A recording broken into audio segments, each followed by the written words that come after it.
Hello, it has been a while on the channel. I don't know when you'll be seeing this, but right now, it's the end of May, almost June, northeastern Pennsylvania. Look at it, it's beautiful. We're gonna start a new project and we're gonna start working on the old 78 Squarebody Chevy again. Well, the plan is to do some more suspension modifications and get this thing hauling the camper even more comfortable than it is. Right now, it's marginal. Roads that have 55-mile-an-hour speed limits, you're golden. Everything's good. I mean, it's not perfect. You're hauling a 3,500-pound camper, and the truck is still lifted. So I want to make it better. I want to make it safer and make it more comfortable. It's mentally draining driving the thing when it's not as comfortable as it could be. So, what do you got? You hear it. You hear me talking, and you think I'm talking to you every time. What are you doing?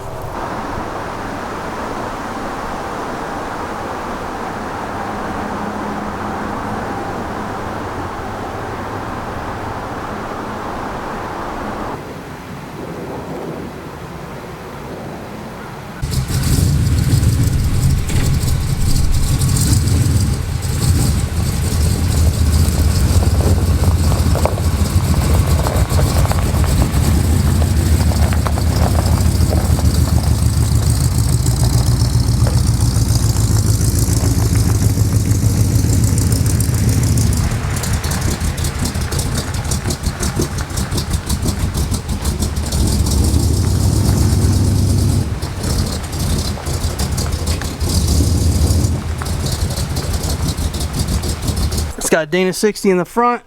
I have changed it, and it's got the 14-bolt full floater in the rear for 1-ton, 456 gears out of a military truck on the channel. If you're interested, there's a little bit better brightness for you. So I've since installed crossover steering with a 2-wheel drive gearbox, steering gearbox. This is from Off-Road Designs, this kit. My front suspension is lifted. These are old 6-inch lift kit springs, original from when I lifted the truck. Now I have since put a 1-ton axle in the front of it, so that changed the lift a little bit. So I got to measure. I got my old 1979 K30 1-ton dually that's not lifted with the Dana 60 in the front. I'm gonna go measure that and see how much true lift this is sitting next to a old stock height truck. I've also added Off-Road Design sway bar that works with their crossover steering kit. All of these modifications, I'll say they did help a little bit. I guess you can say that. Watch the channel on what changes were made, on if things were helpful or not. What I want to cover in this video is I want to see how much I can lower this truck in the front and still be able to keep the crossover steering. Just measured it compared to the 79 K30 front end, and this front suspension is 4 inches lifted. So according to Off-Road Design, their crossover steering kit will work with trucks, I think, with as low of lifts as 2 to 3 inches. Finally got this thing jacked up here. Look at this cribbing situation. Oh well. Anyway, I got it jacked up. Used the bottle jack here, jacked it up on the front receiver, which is a nice heavy angle. That was able to take the whole load of the weight of the front end of the truck. Got the springs all arched here, you can see, and we're up in the air. So right now it's supported on the frame by these 2 jack stands, and then I just got the bottle jack just barely touching just in case as a third spot. I'm gonna get this thing apart and see if I can start removing the springs. Got the tires off here, and just want to get the springs removed. Obviously I have to remove the spring hanger, the actual bolts for the springs on the ends, and then the U-bolts, the nuts off the U-bolts here. But I do have to remove the sway bar. But I'm just going to remove this top bolt off the sway bar, off the end link there, and leave the end links on the U-bolt top pad.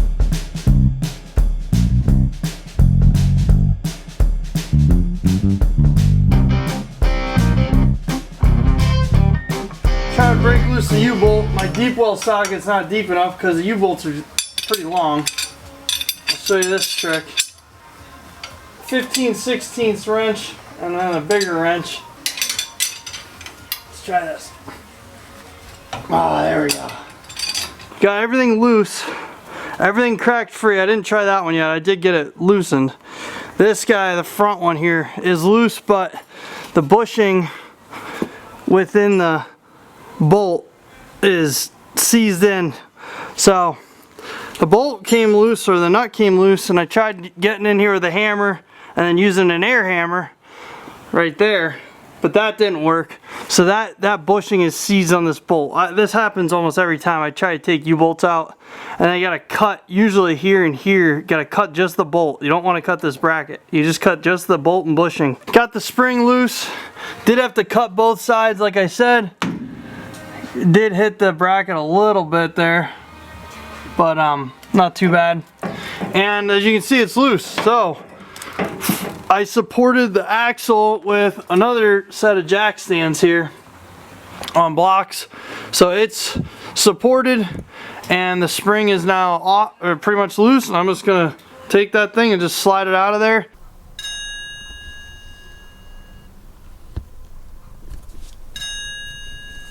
Got both of the leaf springs out. Need 3 different U-bolts. They're all different. Well, there's a couple different sizes in there because of the axle, and some of the shackle bolts were seized on the bushings. So I'm gonna have to get all new bolts and bushings there. All right, figured I'd give an update here. It's probably been a day or something, I don't know. There are the shackles here with the bushings. They all came out. These were all rubber in here. And then on this, these are the bushings actually on the eyes of the spring each side, and those seem like they were a poly bushing. Now those bushings came with, most likely, I don't remember exactly, but they most likely came with the lift kit that I installed, which was a Rough Country 6-inch lift kit. So the front springs that came with that, these bushings probably came from there, and they actually weren't in that bad of shape. The plan is right now is to reuse the shackles, and I ordered new bolts, sleeves, and bushings for everything you see here that are greasable from Off-Road Design. So we'll see if those fit. There's a bunch of different options on what spring sizes you have and all that. You gotta kind of look at what you need, but I ordered those. So now I got you on the driver's side here, and I figured I would take the, I'm gonna call it the steering arm here, off of the kingpin portion of the axle on the knuckle, and I'm removing that because that arm right there was when it was the regular push-pull steering, and now that I've crossover steering, the pitman arm is right there, and it just goes straight across with the crossover. I didn't need that arm, so I removed that, and I have a cap. It's just a cap with a grease zerk on the top. I got new shorter bolts, half inch by 20 fine thread bolts. When I removed all of the studs, as you can see here, 1/2 inch 20 fine thread, and those thread in, and then there's a nut that goes down and tightens after you put on that steering arm. Well, unfortunately, all the studs came out. They all did come out, every one of them, except for this one right here, and it was coming out hard the whole time. Unfortunately, it stripped out that hole in the knuckle. What a bummer. So this is 1/2 inch by 20. I'm gonna try and use a 9/16 fine thread tap. I just got to see what size drill I need, or drill bit I need, and then I'm going to try and retap that for the next size bigger, drill out the bracket, and then hopefully we can just bolt that in. But tapping that, we'll see how that goes. So I'll let you know. It's kind of like, it's annoying because I didn't actually have to work on that. That was not a problem. It didn't interfere with anything. It was just dumb having this steering arm just sitting there. But whatever, I'm taking it off, I'm making it right. The truck's down for not having the springs anyway. And both springs are out of the truck, sitting on jack stands. I brought the springs to the spring shop today. It's the same spring shop that I brought the rear springs to like 6 years ago, if not longer. They do a good job. I told him that I want to have the truck lowered 2 inches. And he looked at the springs, he said they look good. He goes, they're gonna try and re-arch them to make it so the truck's 2 inches lower. I thought about taking out leaves, but he said re-arch them would probably be the best for the situation. I'm going to trust them. That's what they do every day. They're a spring shop. So here's the 1/2 inch by 20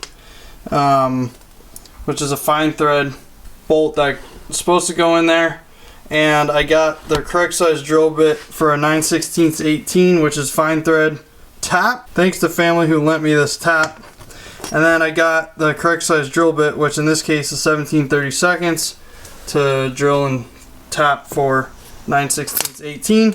Here's the bolt. Hopefully this length bolt works. I didn't actually try these bolt checks. I never actually put the cap on. So let's see how this drilling and tapping goes.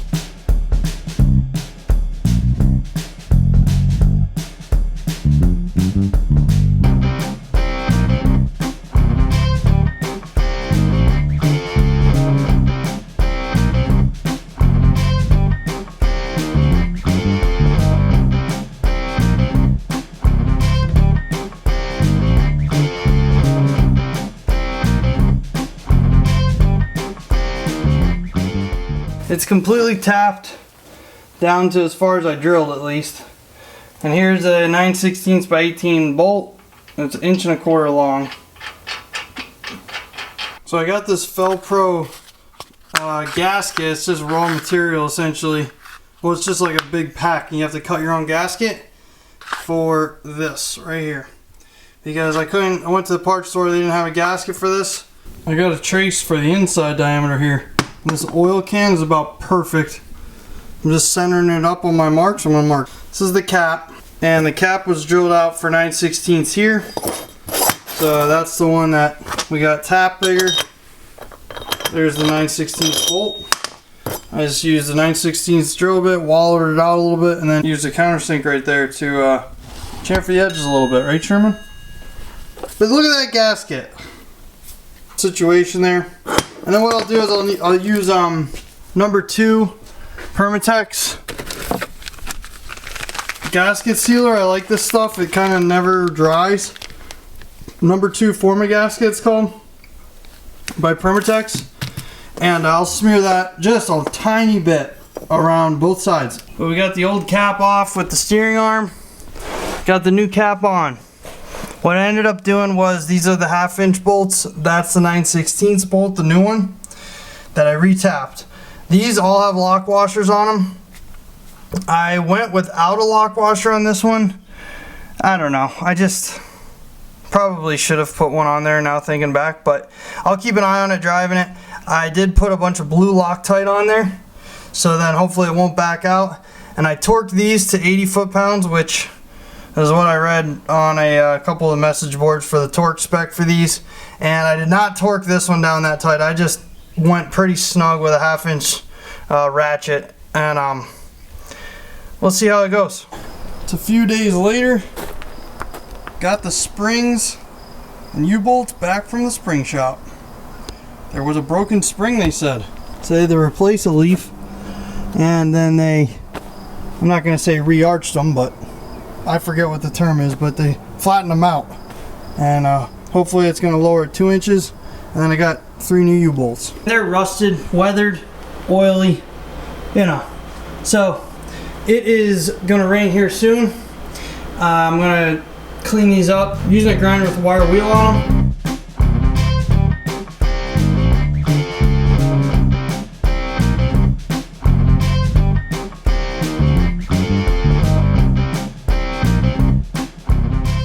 Project got delayed.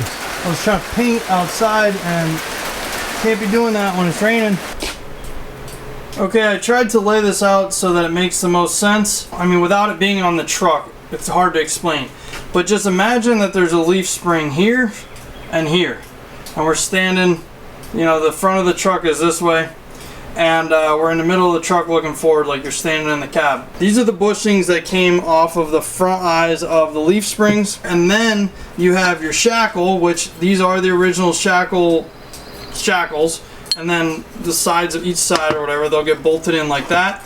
I just cleaned them up and painted them. So these were the rear spring eye, which is the lower part of the shackle when it's installed on the truck. And then these are the upper bushings, which I've never replaced, which are really soft, as you can see here. They did come out of, this is like on the frame, this is the upper portion of the shackle. They did come out, which is cool, but that's both sides. That's kind of how it's laid out. These bolts are 7/16 bolts. They were okay. I mean, I had to cut one of them because it was seizing the sleeve, but they worked. I mean, nothing failed here. It was just, I'm in here replacing stuff. Let's see what the options are. So Off-Road Design offers many different types of bushings. I guess there's different springs, different sizes, all that. What I ended up going with is greasable bolts, which we'll see how that goes. I never dealt with that before, never tried it, but I got bushings that are supposed to be the same size for my springs. The difference is here is that these bolts here in the shackle are upsized to 1/2 inch from 7/16. So I did drill these out prior to painting them to 1/2 inch. I made sure a 1/2 inch bolt would slide through. So where the shackle connects to the frame for the rear portion of the front spring, I just took a barrel style wire brush and cleaned that out a little bit. Dielectric grease, or a grease that's good for plastics. Sample size of it came with something, I don't even know. But I think that's good for plastic and like rubbers and things like that, which is these neoprene or whatever these bushings are. Got the bushings, everything in there, pounded the bushings in, pounded the sleeve in with a brass punch. Slid the bolt in and the nut.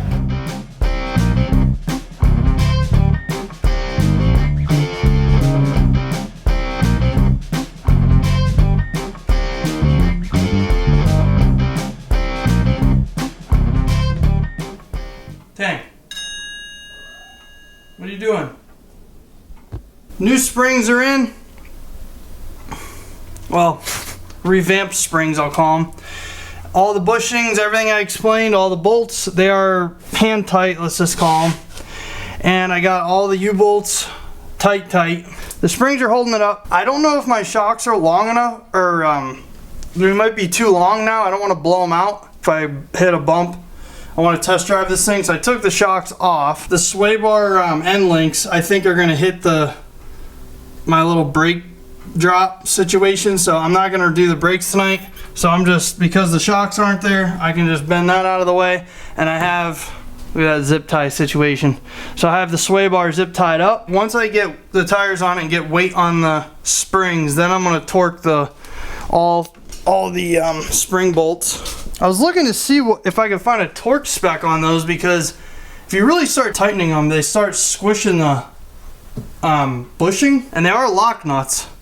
So it's like, you don't really need to tighten them, but I don't know. I want the shackle to swing or to move freely. I saw on a message board someone said 50 foot-pounds, which isn't that tight, but that kind of makes sense if you want them to swing. So anyway, same thing on this side. I got this out of the way, so this pitman arm will swing that way, and then the other way when it turns. I gotta get the tires on it, get it on the ground. That's the next step. You can kind of see the shackle, spring, bushing, whatever action. There's no shocks on this thing. Ready? Kind of gives you an idea of what's going on when you're going on the road a little bit. Because last night I got everything put back together like I said, as far as to make it drivable. First I flexed it a little bit and to see if the tires were going to hit, if the steering drag link, leaf springs were going to hit. No, everything cleared. So that was cool. As long as, you know, I wasn't going to go off-roading here. I was just driving it down the road to see how it worked. When I brought the springs to the spring shop, I asked them to modify them and to lower the truck 2 inches. They literally got it down to 1 7/8 inches. So they nailed it. The truck dropped 2 inches in the front, so now it's really raked. When I was flexing the tires, I wanted to see if these Bilstein shocks would still work. And I measured 18.5 inches from center to center when it's compressed. And again, there's no sway bar hooked up, so it's going to flex more. And then these shocks, I compressed them all the way, measured them. They measure down to 16 inches. So we got 2.5 more inches of travel. That isn't that much. It's not going to blow the shocks out instantly once I hit a bump. Put the shocks back up there. Then I have to change the brakes. This whole brake line, homemade brake line situation is going to interfere with the end links on the sway bar. So I definitely have to do that. That's my plan today. Turn the wheel, and got to pick wire brushes, getting everything set up. There's the bleeder. I'm going to crack that bleeder first.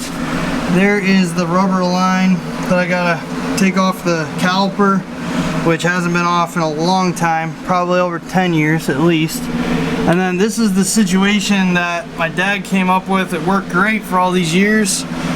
We didn't have extended brake lines at the time when we lifted this truck, so we took the factory brake line here, extended it with this little S-bend, and then he just made this candy cane bracket and twisted it, and then we put the factory rubber brake line on there, and it worked for all these years. So we're gonna replace this, but we have to go from this factory line down straight to the caliper. So I'm gonna start down here and work my way up, making progress here. Crack the bleeder open, no problem. Crack the banjo bolt that goes to your caliper, no problem. Got this brake line removed here from the back side of the rubber hose, no problem. Got a bag because I just painted these springs. So brake fluid was a strip paint, if anybody doesn't know. So I got this bag diverting it, snaking down the river, draining into this pan. For this situation, line wrenches are your friend.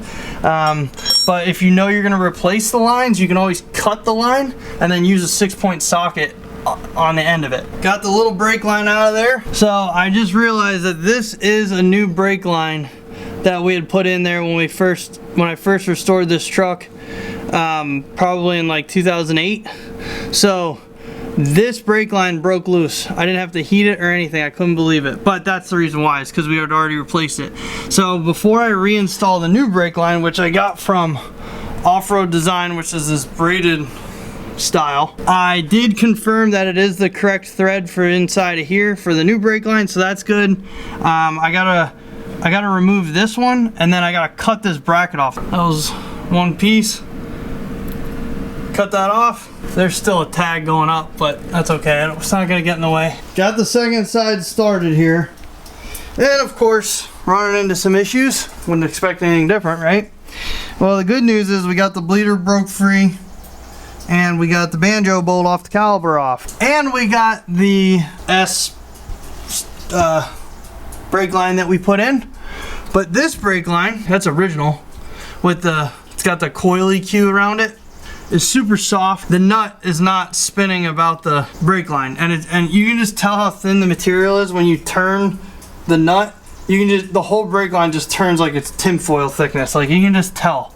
So I'm in it. It's like I might as well change it. This is going to be so hard for you guys to see. Right there is the passenger side, inside of the frame rail, where that brake line goes out, goes into the frame. So then if you follow that goes all the way forward. This is the forward cross member here, forward of the engine, and then this is the brake line right here. As you can see, I got this portion of the brake line broken loose from this, I think it's a proportioning valve. You can see the new line right there. That new line is what went to the driver's side. So now I'm doing the passenger side one, which, 10, 12, 15 years later, you can see the bottom of that band. It's like a little band. It looks like there's a nut in there. Threads into here, so that's the right side. And on the proportioning valve, it threads into there. So I have the right tube nuts. They're the only ones I have. So that is awesome. That clamp is still clamping two other brake lines, and I want to keep those clamps. So I'm going to cut the brake lines on either side as close as I can to that clamp, and then just go around it with the new brake line. Okay, so I have the old lines here. This is the old line, and then I measured it with this screwdriver where I cut it, and that's the gap that I need to fill, and then it loops in. So you can see the new line here. I did the best that I could on replicating that, and then I marked it here. Used tubing cutter here. It's just a Lennox tubing cutter, and then this Lyle, whatever part, which is a double flare 31310. Here's the driver's or passenger side. It's going out, going inside the frame rail. Right there is the coming out with the new brake line. And kind of give you light here. Goes around, and then this is where you can kind of see it the best. Comes down through across this cross member, loops down, and goes up in. All right, got it all done here. Got the shocks back on, got the braided brake line installed, got the sway bar back on, and now I'm looking at it with all the 2-inch you know, lowered situation for the springs here. You gotta make sure that all the steering, the crossover steering, is not gonna contact the springs. So here's the driver's side. Pitman arm has that drop pitman arm, which was for a lifted truck with crossover steering. There's only 3 inches of space between the spring there. I just had Jeanette help me bleed the brakes.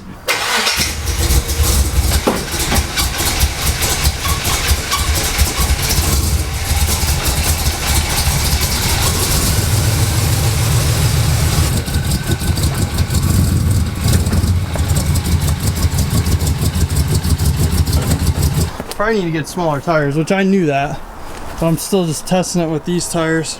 This isn't the problem side, but I mean, that's all really good because I was concerned about, well, all of it. See that? If I turn to the right, the tire would hit. And these fenders are already cut when I had 40s on this truck.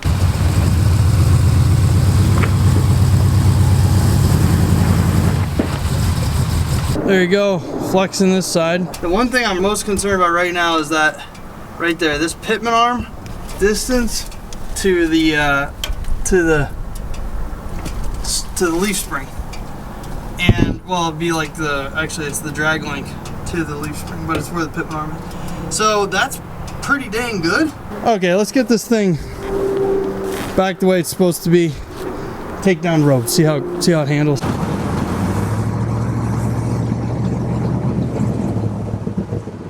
Going down the road here, it's not much different than what it used to be, which isn't that surprising. I did find a brake fluid leak, tightened it up. It was right there where the brake line connected to the braided line. That's gonna do it for this video. We successfully got the truck lowered 2 more inches in the front, which is cool. I don't know exactly what my next project is going to be as far as this truck. It's funny, you know, I built this truck as a mud truck back when I was 17 years old, lifted it with 40s. Some of you seen that. I mean, go watch it. It's on YouTube. It's crazy. And now I'm over here lowering the truck. Whatever. Life happens, right? It's still the same truck though. That's what's cool about it. The rear sits 4 inches higher than the front, and that's completely unloaded. It's got a half tank of gas, but that doesn't do much. With the suspension that's set up right now, the way it is, as soon as the camper's loaded on there and it's ready to go camp and everything's installed, ready, fully loaded, it will squat this truck 4 inches. That would make the truck be level with the camper on it, which is crazy because it looks super raked right now. It's sitting on a hill, so it doesn't look too bad. But it's too much rake. It looks like a pulling truck. There you have it. Stay tuned for the next video. We got either trucks, we got campers, we got... what do we got? Oh, we got diesel Mercedes. We got all sorts of stuff. You don't know. You don't know what we're going to be doing. So stay tuned. See you on the next one.